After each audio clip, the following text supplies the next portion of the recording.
अस्सलामुअलैकुम everyone. I am Hafiza Syeda Qurratul आइन और हम पढ़ रहे हैं ओपन एआई एजेंट एसडीके। ठीक है, आज का जो हमारा टॉपिक है वो आउटपुट टाइप के हवाले से है कि आउटपुट टाइप क्या होता है और हम इसे किस तरह से यूज़ कर सकते हैं और क्यों इसे यूज़ करते हैं। ठीक है, तो हम सबसे पहले आ जाते हैं एजेंट्स के इधर। एजेंट के टैब के अंदर हमें यहाँ साइड में मिल जाएगा output types.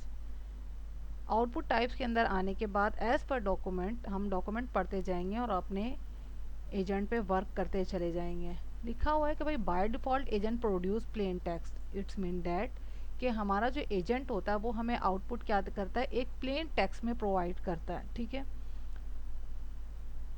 If you want the agent to produce a particular type of output, अगर हम चाहते हैं किसी ख़ास किस्म का आउटपुट, ठीक है, हम चाहते हैं कि हमारा एजेंट किसी स्ट्रक्चर वाइज हमें कोई आउटपुट दे, किसी ख़ास किस्म का कोई आउटपुट दे, तो हम क्या करेंगे कि ओपन एआई एसडीके में एक पैरामीटर है उसका हम इस्तेमाल करेंगे। वो पैरामीटर क्या है, आउटपुट टाइप का पैरामीटर है वो। ये पैरामीटर हम यूज़ करके अपने एजेंट का जो वर्क फ्लो यानी कि जो उसका आंसर आउटपुट है जो उसको उसको हम एक स्ट्रक्चर में ला सकते हैं।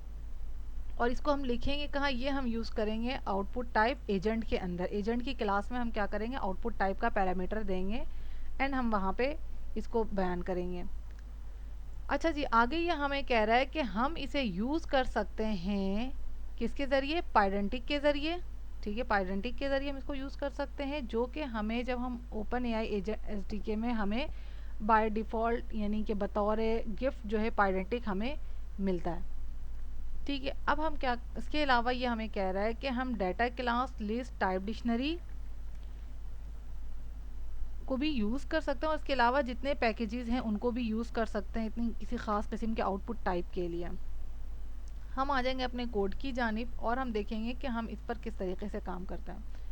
अच्छा, ये जितनी भी यहाँ पे फाइल्स एंड फोल्डर्स नज़र आ रहे हैं ये सब कुछ मैं एक सीरियल से एक सीरीज़ पूरी एक लेकर के चल रही हूँ, प्लेलिस्ट। उसके अंदर ये सारी जो जितनी अब तक की कोडिंग ये मैंने किया हुआ है और बहुत इजी वे में समझाया हुआ है। तो जो भी बीच से आए तो उनके लिए है कि आप मेरी प्रीवियस वीडियो को लाजमन देखें। ठीक है, मैं मतलब हर वक्त जो पूरे कोड को जो डिफ़ाइन नहीं कर सकती क्योंकि इसमें मैं बहुत ज़्यादा बिहेवियर को और इसके जो रिस्पॉन्स टाइम है क्या है इन सब चीज़ों को मुस्तकिल जो है हम ट्रेस करके भी देख रहे हैं, तो इतनी चीज़ों को हम बार बार नहीं कर सकते। सो यहाँ पे मैंने एक छोटा सा काम किया हुआ है कि यहाँ पे जो एजेंट की हमारी मॉडल सेटिंग थी उसको मैंने कमेंट आउट कर दिया है। ठीक है, और यहाँ पे टूल को भी मैंने कमेंट आउट कर दिया है और मॉडल सेटिंग जो हमने बनाई थी उसको भी, कि टूल चॉइस जो हमारा ऑटो या कुछ भी, वो सब कुछ टूल्स के हवाले से हमने पढ़ाया हुआ था और टूल चॉइस को हमने यहाँ पर अभी इस वक्त जो है कमेंट कर दिया क्योंकि हम पढ़ रहे हैं आउटपुट टाइप के हवाले से। ठीक है, पूरा कोड जो हम एक स्ट्रक्चर में लेके चल रहे हैं, तो इस वक्त हम यहाँ पर आ जाएंगे बाहर और इसके अंदर हम एक फ़ोल्डर बना लेंगे माई डाटा के नेम से। ठीक है, और इसी के अंदर हम अपनी फ़ाइल एक बना लेंगे जिसका नाम हम रखेंगे डाटा टाइप्स। यानी कि जितना भी हमारे कोड का स्ट्रक्चर होगा जो भी होगा वो हम यहाँ डिफ़ाइन कर रहे होंगे। ठीक है, हम जब बात करेंगे यहाँ पर तो हम सबसे पहले क्या करेंगे, अभी हम करते हैं डाटा क्लास के ज़रिए हम देखेंगे कि अपने स्ट्रक्चर को, अपने आउटपुट स्ट्रक्चर को हम किस तरीके से तब्दील कर सकते हैं। ठीक है, तो हमने यहाँ पे लिखा from data classes import data class. ठीक है, डाटा क्लासेस से क्या करो, इंपोर्ट कर लो डाटा क्लास को। ना हम नीचे आएंगे और यहाँ हम क्या करेंगे, एक क्लास बनाएंगे और क्लास की पहचान क्या है कि फर्स्ट वर्ड जो उसका हम क्या करते हैं कैपिटल लेटर में लिखते हैं कि माई डाटा कर दिया। इंटर करूँगी, मैं बताऊँगी कि एन वन मेरा क्या था, n1 था मेरा इंटीजर एंड n2 भी था मेरा इंटीजर एंड हम करेंगे रिटर्न यानी कि रिज़ल्ट हमारा होगा, रिज़ल्ट भी हम इंट लेंगे। ठीक है, ये हमने इसको बता दिया। ये मेरा एक डाटा क्लास जो मेरे एक रेडी हो चुकी है। अब हम इसको क्या करेंगे, एक डेकोरेटर दे देंगे कि भाई ये डाटा क्लास है @डाटा क्लास। ठीक है, नाउ हम क्या करेंगे, आ जाएंगे अपने एजेंट जेमिनाई के एजेंट के अंदर, क्योंकि आपको पहले ही मैंने बताया था कि ग्रॉक का मॉडल मैं इसलिए यूज़ नहीं करें क्योंकि उसमें लिमिटेशन होती है। सो जब हमें मल्टीपल एजेंट पे वर्क करना होगा तो हम ग्रॉक के मॉडल को यूज़ करेंगे, अदरवाइज़ हम जेमिनाई के एजेंट पे अपना काम करते चले जाएंगे। हम यहाँ पे नीचे आ जाते हैं और यहाँ पे हम क्या करते हैं कि अपना जो है एज़ पर डॉक्यूमेंट में हमें इसने क्या कहा था कि भाई आपको क्या मिलेगा, एक आउटपुट टाइप का क्या मिलेगा, पैरामीटर मिलेगा, और उसके अंदर आपको क्या करना है कि अपना डाटा क्लास पास कर देना, जो कि मैंने किस नाम से रखा था अपना डाटा क्लास, माई डाटा। मेरी क्लास का नाम क्या था, माई डाटा। इसको हमने यहाँ से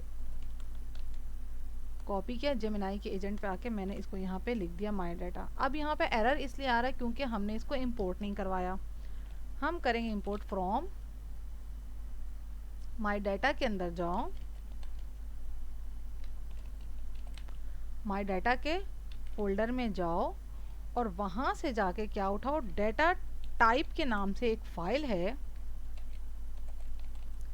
डाटा टाइप्स के नेम से एक फ़ाइल है, उसके अंदर से जाके तुम क्या करो, इंपोर्ट कर लो, किसे, माई डाटा को।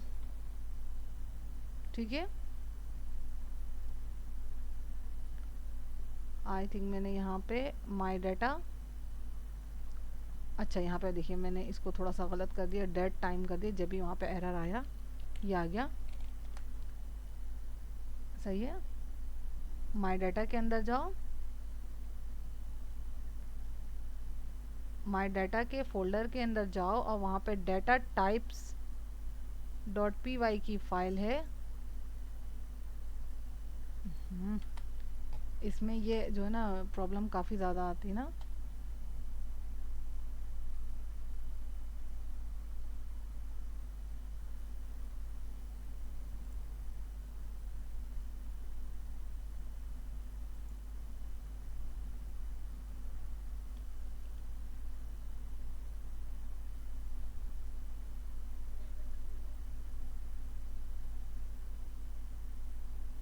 माई डाटा के फोल्डर में जाओ,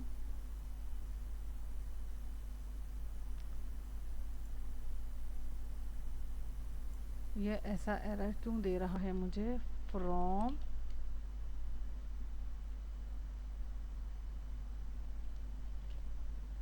माई, सॉरी, माई डाटा, माई डाटा के फोल्डर में जाओ और उसके अंदर फाइल मिलेगी डाटा टाइप्स की। अच्छा अच्छा अच्छा अच्छा अच्छा अच्छा अच्छा अच्छा अच्छा अच्छा अच्छा अच्छा अच्छा, मेरी अपनी गलती है, ये देखें, उफ मेरे खुदा।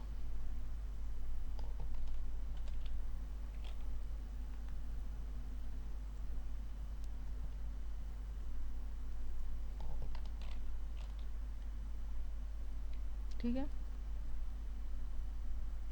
डाटा टाइप्स की फ़ाइल मिलेगी, उसमें से इंपोर्ट कर लो, किसको, माई डाटा को। अब परफेक्ट हो गया, असल में मेरी अपनी गलती थी जिसकी वजह से एरर दे रहा था। अच्छा जी, बस इतना सा काम था हमें, हम इसे कर देते हैं क्लोज और हम करते हैं कंट्रोल बैक टिक से आ जाते हैं कमांड प्रॉम्प्ट के अंदर अपने। नाउ हम करेंगे वर्चुअल इन्वायरमेंट अपना activate.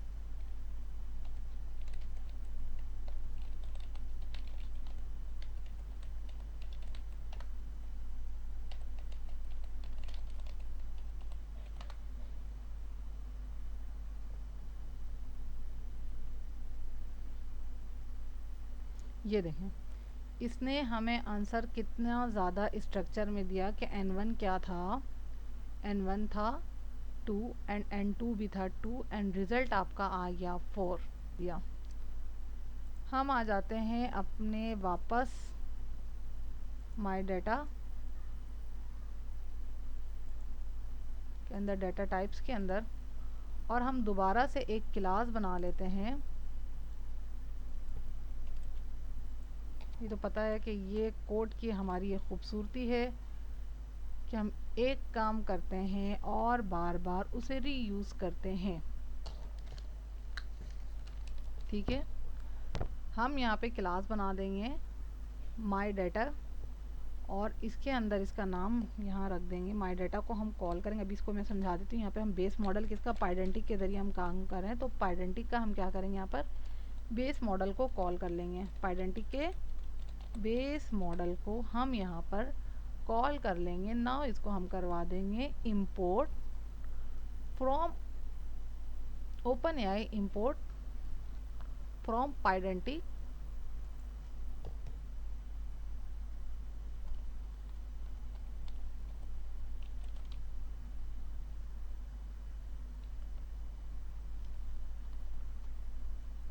Import base model.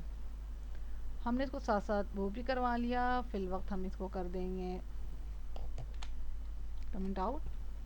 Fill वक्त हमें इसकी नीड नहीं है, हम अभी इस पर काम कर रहे हैं ये समझाने के लिए। और हमारा यहाँ पे हम कर देते हैं, चलिए बस छोटा सा काम क्या है, कॉन्फ़िगरेशन के अंदर अगर हम आ जाए main.py की फ़ाइल के अंदर, तो ये देखें इसके अंदर हमने सिर्फ एक छोटा सा आउटपुट रखा है, 2+2 को रखा है, ठीक है, और कुछ भी नहीं किया। सिर्फ ये सारी चीज़ें कहाँ पे मैं कमिट आउट कर रही हूँ, क्यों कर रही हूँ, सब कुछ मैं आपको step wise her folder and sorry her videos के अंदर साथ साथ क्लियर करती जा रही हूँ, ताकि आपको ये कोड भी साथ साथ मिलता जाए। मैं रिमूव इसलिए नहीं कर रही हूँ बिकॉज मैं चाह रही हूँ कि आपको कोड भी साथ साथ मिलता जाए कि भाई हमने कहाँ पे कौन सा काम किया था, ठीक है।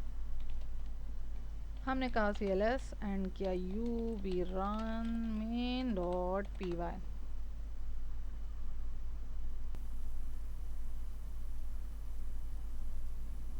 ठीक है। यहाँ पे हमें क्या हुआ कि भाई अगर हमें पाइडेंटिक में कोई इशू आता तो हम डाटा क्लास के ज़रिए काम कर लें, और डाटा क्लास में अगर कोई इशू आता तो हम पाइडेंटिक के ज़रिए काम कर लें। दोनों के ज़रिए हम स्ट्रक्चर बना के हमने आपको दिखा भी दिया। इन दोनों में से जो आपको इजी लगे, अच्छा लगे, आप बनाकर इसको देख सकते हैं, ठीक है। इन दोनों चीज़ों का यूज़ करके SDK में अपनी प्रोग्रामिंग करें, वैलिडेशन करें। अगर आप मतलब कोई भी कोड देखें तो ये दोनों चीज़ें ही आपको ज़्यादातर नज़र आएंगी कि हम अपने उसका आउटपुट जो है किस तरीके से स्ट्रक्चर में ला सकते हैं आउटपुट टाइप के पैरामीटर के ज़रिए। उम्मीद है कि ये वीडियो आप लोगों को पसंद आई होगी। जब तक के लिए अपना ख्याल रखिएगा। अल्लाह हाफिज़। नेक्स्ट वीडियो में फिर मुलाकात होती है। अल्लाह हाफिज़।